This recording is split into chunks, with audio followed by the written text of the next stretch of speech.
Welcome to Remnant by Design. I am your host, Elizabeth, and today I have the pleasure of introducing my co-host. My name is Rob Badgett. Hello, everybody. Thank you for inviting me to the show. Of course. I'm starting to sweat now. Earlier, I was good. I told you. We've been working a lot. Yeah, we were. Yeah. The enemy does not want this to happen. Let me tell you. Does not want this to happen. Send Guess you what? back to the pit. From which you came from. Whoop. Whoop. So you are my first guest, so I'm super, super excited to have you here, man. Thank you. We've been friends for a long time, and I don't think there's anyone else that I would want to be my first guest on this show. We have a lot to talk about because some exciting things have been happening in your life. Yes. The new book has dropped, I Dare You to Love Again, which is a book about recovery. It's about healing. It's about redemption. It's about freedom. It's about my experiences post-divorce. And some of them, even before even getting married the first go-around. It's interesting. So the book just came out this past June. On your birthday? On my birthday. On your birthday. On my birthday, which was like a rebirth. You're not going to just say that and then not ask you. What was the rebirth, man? The rebirth was the representation of this guy where it was like we're fully content and settled in who I am now. The people who I'm with, things that I do in terms of serving, job, locate, all of these things are like I'm fully content. Yeah. I was not there even 2 years ago, like fully placed. Yeah.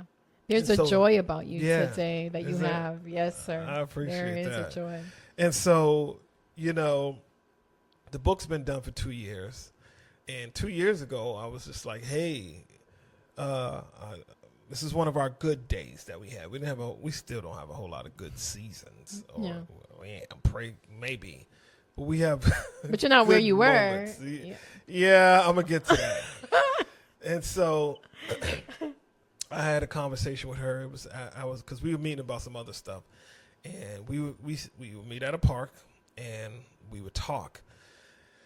And I was like, hey, I just need you to know something. I said, I finished this book. And the book is about, some of our experiences. Mm-hmm. And I just want you to know so you know and you hear it from me. Mm. Okay? And at the time, she was like, all right, if you're going to tell it all. Mm-hmm. Now, good for her. I know what she meant by that. She wasn't saying like every single detail because there's some things that are just not necessary and you don't need to say that. Yeah. But she was saying, hey, listen, I know you might have this narrative about me that you like to spin on me and, and at times it was in my mind, it was all her and she did and what went wrong.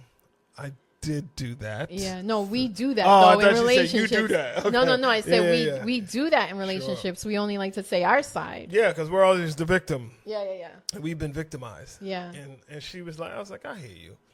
And at the time, so that shifted as well. But I think what's awesome about that is that you considered her and considered your children as well in holding off until they were in a different place and that right there, when we talk about you evolving as a person and the healing that you've gone through, you at another time would have been like, blank that blank. Fill in the blanks. Yes. She'll fall.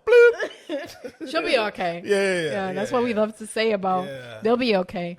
Yeah. Mm-hmm. So getting into the book. Yeah. Are you ready? I'm ready. Okay.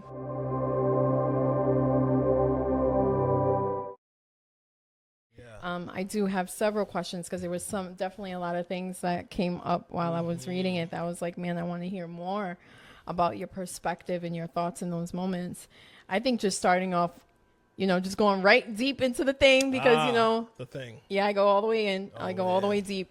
That's what she said. We are Office fans.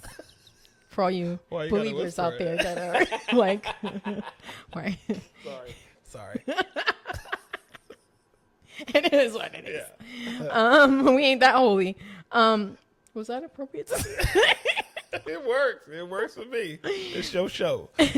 So what started kind of like actually like the thing that hit the fan Yeah. that started a downward spiral in your marriage was the moment that you found out about the infidelity.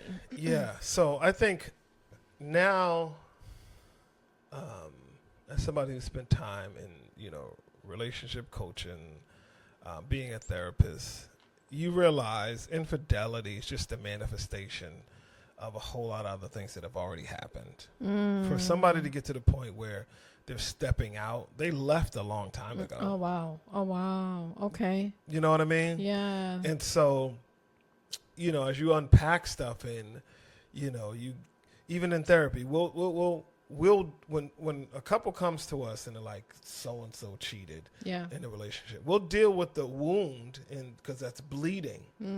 But after that, we get to the leveling. We go now into what were the things contributing to this, and people don't like that part. They're like, oh well, no, yes they did. However, there were other elements that were at play that. These sleeper cells, these small little detonators that were going off before then. And so for us, it was no different. The infidelity, it forced a hard stop in what we were doing and building. So was that, and then that kind of became the main focus. And then the other things that, like you said. Yeah, those had gotten backstage for a while. But once everything stopped, because the infidelity forced us to hit the brakes. Like literally, what are we doing? And now you're just feeling pain and anger and frustration and sadness and all that other stuff. And so for us, it was like, honestly, I don't believe that needed to happen to get our attention, but there are things that happen that will stop and force you to pay attention to it. Even within the faith community, you can't just pastors have good intentions, but that doesn't mean they have the right skill sets to really help you navigate. That's good. And there's a lot of different dynamics that are at play in pastoral member relationships. You counseling me, and then you want to make a major point over the pulpit that sounds just like what we talked about in therapy session, our counseling session. Pastor's primary responsibility is for our spiritual development. That's what it is. And our accountability to help us to grow as disciples. You did mention, though, and I think this happens a lot in relationships, and, I've never been married, but maybe you've been in relationships. About getting into it with the lust. It was the lust that brought you together. Yes, it was. I trusted a big butt and a smile. And that was poison. I was a sucker for a good time. Okay, back to the book. Let's keep having a good time. Over and over again. But that's... Think about over and over. That's Nelly. Sorry. It's okay. It's all right. We're going to get back to where... Sorry. Do you really? Yeah, absolutely. Do we? Because I feel like I do too. It's just not definitely do. Did you not know that? Hello. Recently, my doctor asked me a question. I was like, you know what? She was like, you don't have ADHD. I was like, lying. Absolutely, you do. I've never met a creative person who doesn't. It makes a lot of sense. But we're not talking about me and my attention deficit. You're welcome. Yeah. Thank you. Thank you for diagnosing me, sir. Right here. But we showed up, though. Yeah, we were there for those kids. Even with all of that, you were going through, we were going through aside, because we both were dealing with relationship drama. I was dealing with the DV from my kid's father and all of that mess that we still, because I look back and I'm like, I feel like there are times I don't even remember being present with my kids. But then you say things like this, and you're like, no, we were there. You know what I mean? We may have not had always been there mentally. Do you know what I mean? But we were present in making sure that we still, did things with them, Yeah, that was one thing, I noticed in coming to your studio today, seeing your son, I'm like, that's what consistency looks like. Consistency is not perfection. There's moments where you don't always get it right. Right. But looking at him now, I'm like, oh man, that's consistency. That's prayers. That's God. Yeah. That's a resilient mom who's like, yo, this sucks. Yeah. But I ain't going nowhere. No.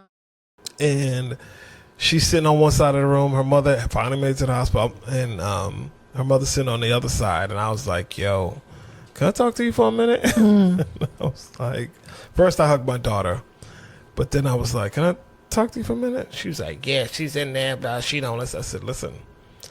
I said, you violated.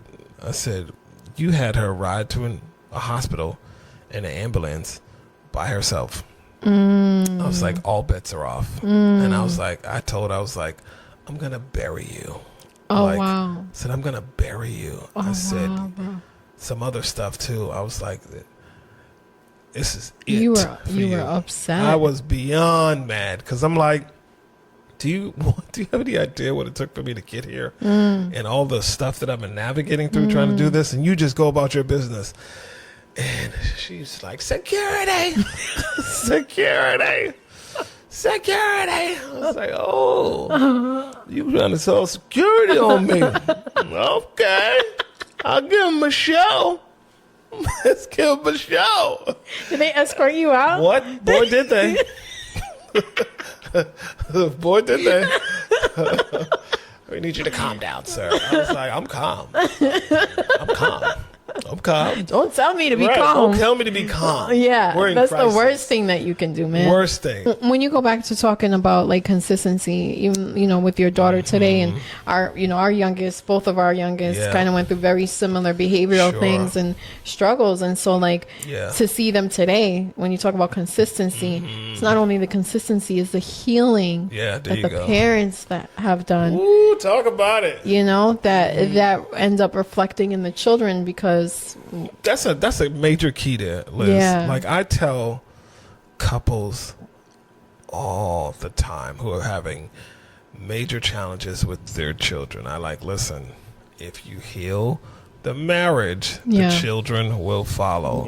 that's If you're good. not married, if you work on you, how you're managing stuff, it's going to impact and influence does. them. It And that does. doesn't mean your children are not going to have challenges, because they do. Kids go through their adolescent stage, their rebellious stage, but the more consistently healthy you are in your decision making, dealing with your own stuff, your own trauma, your own parenting abilities and inabilities, the better you are with that, oh Yeah. my gosh. Now, what advice would you give parents that are navigating this space of being, getting divorced or Yeah. recently divorced? There's going to be a temptation to just move fast and get out of it and not deal. Like, something hit me today is that sometimes you have to slow down in order to catch up. And when you do that, you allow your world to stop moving, you'll actually move forward in your world. Yeah. But it's hard to do, easier said than done, Yeah. but it's effective. Yeah. When I'm just like, all right, let me cut that off, sacrifice that for a little bit. For a time, I'm not going to be able to do X, Y, and Z. That's okay. I just Yeah. can't do that for now. Yeah. It's cool. Yeah. Deal with your FOMO. Yep. Life is long. Yeah. Something will come back around. Yeah. And you just slowly, steadily pace yourself. What I think that I definitely did wrong, I didn't do that. Like, I was fresh out the gate trying to put out fires and also chasing a lot of what was happening in the environment around me. Again, I keep referencing what we were building because it was progressive. It was, how he was. He was, yo, nightlight. Going after mountains. Keeping busy taking and doing lands, all the things. and we were- possession, yeah. experience. You're rich. Take over. That was every freaking Yeah. week. Yeah. Yeah. And you like food, Right. eat, Right. You want me to Sleep. tithe, and I don't know how I'm going to pay my bro. bills Like, this week. Yeah. I ain't got it. Let that plate come around. It's tough in that space, because when it comes to churches, and we're gonna have a whole other episode on this. hello. It does not. It's not a friendly space for singles, No, it's not. and so Well, it's not for single women. and that's exactly where I was going. It's a buffet for brothers. And some of that food make you sick. Sure, you right about that. It ain't all you can eat, buddy. Slow that down. And so a lot of times too, kind of going into that, when we get out of relationships, a lot of people say, well, you got to jump on somebody else. Such a bad idea. What I learned even in the language, you got to do better than the language. Because some women be like, oh, you're so transparent. You saying that you're just taking your time to heal. And, I'm going to help you. Yeah, that part. I'm going to help you. And there's a lot of us in the church that are like and that. I said no a lot. I was like, nah, I'm just not ready to be a husband. And what I didn't do was say, nah, I'm not talking to you either. Mm-hmm. Like, it was like, nah, but we can hang. You left the door open. Nah, I'll come over and eat. Yeah. Oh, you cook? Yeah, you do? For real? Because, yeah. it's hard out here being a single dad. You right, it is hard. Yeah. Let me help you out. Yeah. Bad. And so in not saying no, and so that's the thing too with, I feel like with us women, is that men will be like, I'm not ready right now. Yep. I don't want to be married right now. And the woman's like, bet. Yep. Here's a challenge. Yep. Can you say no to this? Right? You see that? Right. And you're like, whoa, and then you got to meet with the pastor to talk about how you don't fell. you up crying it out. Lord, forgive me, Father, friends. Pancakes. Yeah, I bet it was pancakes. So bad. No, I think there's a book. I'm not gonna spoil and let you know what the chapter is called that talks about my experiences. You got to read the book to find that out. Yeah. Go to Rob Badgett, that is BADGETT.com, to learn more about the author, speaker, and coach. And from there, you can also order his latest book, I Dare You to Love Again. I'm going to remember just enough information to convince you that I really am in tune to what you're saying. Whoa. Those are some gems that you're feeding there, sir. Right. It's like, that's crazy. I listen to all this stuff. Oh, yeah, she had a cousin named Rodney when she was 7. I'll wait for another conversation. I'm going to throw Rodney in there. Yeah, so you remember what you said about Rodney? Yeah, your cousin. Oh, my God. You remember. He hears me. No, he hears what he wants. Yeah. To get what he wants. And so many guys do this. Like, and from that, like you kind of being single and then finding yourself in like situationships, you are still grieving. Yeah. So let's talk about the grieving process and which one for you was the most kind of ongoing difficult to... Depression. And I say depression it's just a lack of zeal and motivation. I did not have a new vision for my life. Were you trying to make some? Because it was always seemed like you had things happening. I was doing stuff. Yeah. But that was just what was in front of me. I couldn't tell you, like, here is the vision. Here is what I imagine my life with my children is going to look like. I didn't. Like, I said to myself, I knew I couldn't get married again until I could see myself as married again and everything that comes with that. I didn't have it. It's like, this feels super empty. Yeah. And so finally I was like, all right, God, well, what is missing? What's missing is my real intimacy with you. Like, repentance is missing. Surrender is missing. 2018, I had gotten rebaptized.